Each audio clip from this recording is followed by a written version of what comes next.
Angket itu adalah cara terbaik ketika kemudian hari ini kondisi pemilunya seperti ini. Masifnya proses yang penuh dan kecurangan ini tidak memberikan kita pilihan untuk berdiam diri. Kalau kita diamkan ini, jangan harapkan pemilu berikutnya akan lebih baik. Orang yang berkuasa dengan kecurangan akan mempertahankan kekuasaannya dengan kecurangan dan dengan kecurangan dan kecurangan. Orang yang berkuasa dengan kebohongan akan mempertahankannya dan kedua, ketiga, keempat dan sebagainya. Sudah itu kok aturan alamnya. Partai tidak lupa. Kalau tidak rusak partai. Kami begini tidak. Untuk apa? Untuk mencari kebenaran yang sesungguhnya. Jangan ada suara-suara yang kita letakkan secara proporsional. Mari kita teliti secara konstitusional. Masalah angket, segera kritikan, evaluasi, demo, ataupun surat-surat terbuka bagi yang kami tampung sebagai bahan evaluasi, masukan dan lain-lain. Saya tidak tahu karena hak angket itu bukan urusan paslon ya, itu urusan partai. Apakah partai itu menggertak apa enggak, saya tidak tahu dan tidak ingin tahu juga. Maka saya tidak ikut-ikut bicara urusan partai.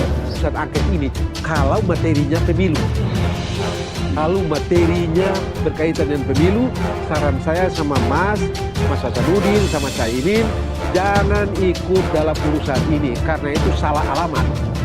Mau temuan apapun tidak akan mengubah hasil pemilu, tidak akan juga membuat pemilu ini menjadi tidak sah. Mengapa? Karena undang-undang yang Mas Doli dan teman-teman PDIP dan lain-lain bikin itu menghalangi materi ini untuk jadikan objek angket. Sudah berbicara bahwa hak angket itu urusan BBM dan parpol mau apa enggak. Soal apakah siapa yang boleh diangket itu ya pemerintah. Pemerintah dalam hal ini terkait kebijakan-kebijakan. Bukan hasil pemilu. Angket itu tidak akan mengubah keputusan KPU, tidak akan mengubah keputusan MK nanti. Ketika Ganjar Pranowo menggaungkan dilakukannya hak angket untuk mengungkap dugaan pelanggaran dalam pemilu 2024. Rencana itu pun sudah mendapat sinyal dukungan dari pasangan calon nomor urut 1 Anies Baswedan dan Muhaimin Iskandar. Tapi pendapat berbeda diutarakan calon wakil Presiden Mahfud MD.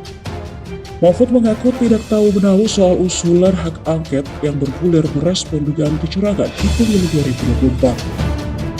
Bahkan ia menegaskan jika tak ingin ikut memperkuat usulan tersebut.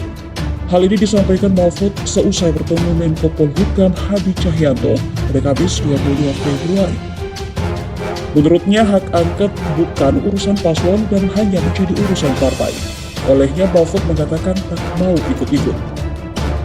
Ia menuturkan pembicaraan mengenai usulan menggunakan hak angket bukanlah ranahnya sebagai paslon, tetapi partai politik yang menginginkan.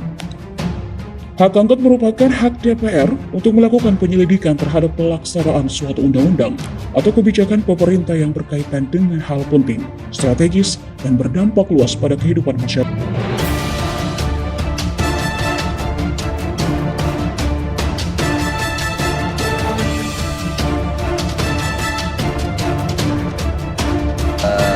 Siapa yang boleh diangket itu ya pemerintah. Pemerintah dalam hal ini terkait kebijakan-kebijakan.